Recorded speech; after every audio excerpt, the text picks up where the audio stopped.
Hello Year 10, I'm just going to talk through speed, distance and time to give you some help with the work that you're doing this week on this topic.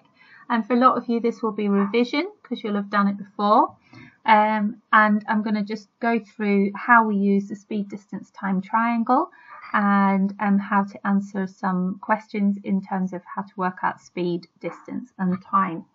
So the triangle that you hopefully will have seen before shows D for distance, S for speed, T for time. You've got distance on the top, speed and time always go on the bottom, okay? And a way of remembering the order that these go in is that it's in alphabetical order. So D is first in the alphabet and then S comes later and T after that. So D is always on the top.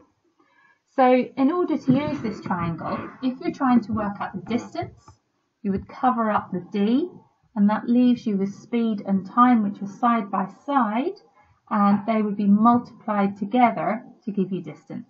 So distance is equal to speed multiplied by time. If you're trying to find speed or time, you cover up either the S or the T, and so if you're trying to find speed, you've got distance on top divided by time. If you're trying to find time, distance is on top divided by speed.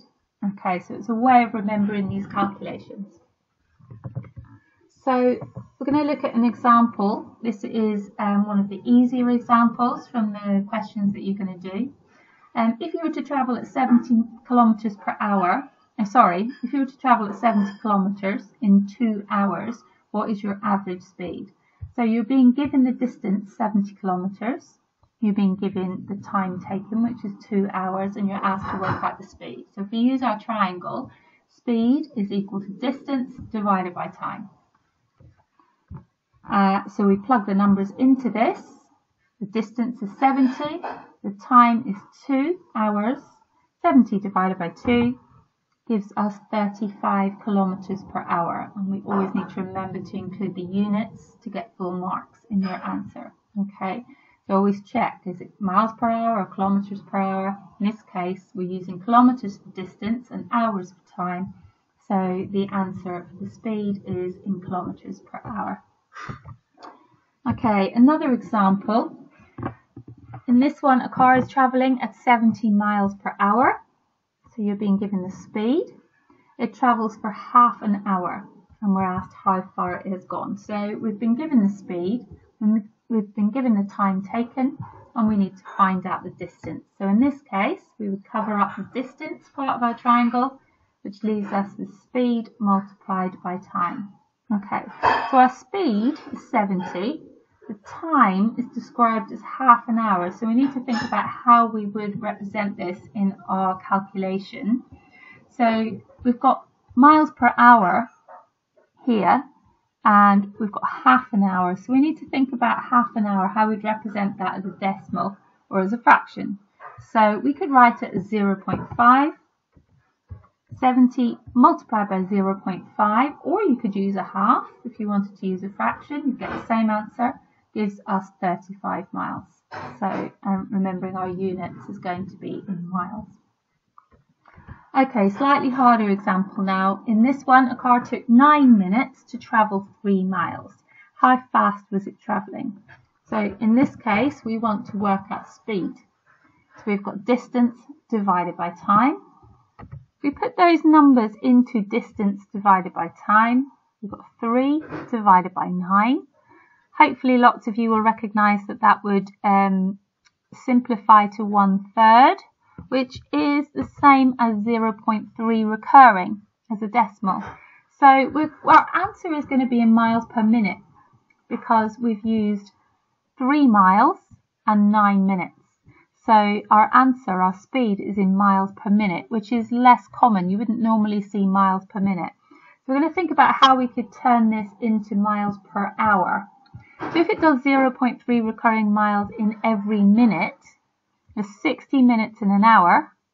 So if we multiplied by 60, that will tell us how many miles the car does in 1 hour, which gives us 20 miles per hour, which is much more commonly how an answer would be represented. The other way you could do this question is you could turn your 9 minutes into hours as a decimal.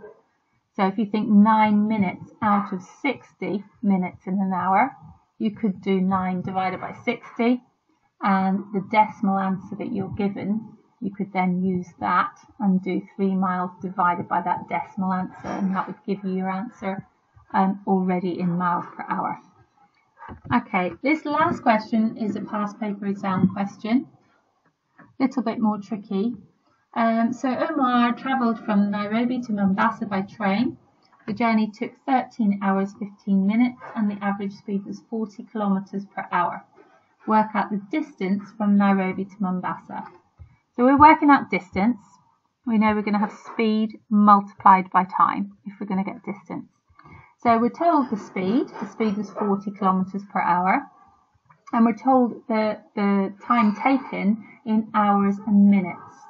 So a really common mistake people make is to write 13.15. 13.15 is not correct.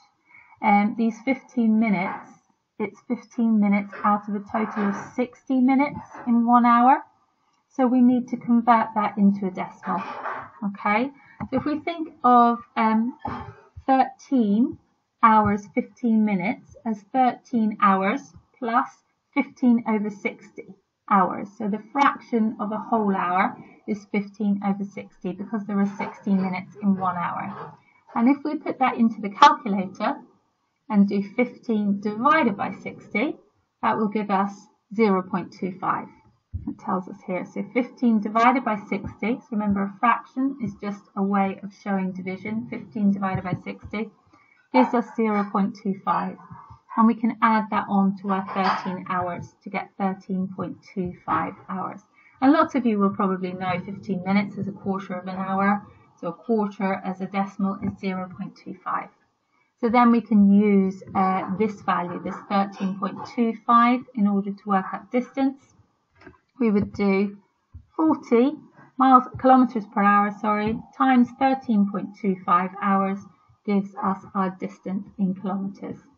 Okay, so a bit like the last question, you need to be careful that if you have minutes and you want your answer in miles per hour or kilometers per hour, at some point you're going to have to turn these minutes into hours.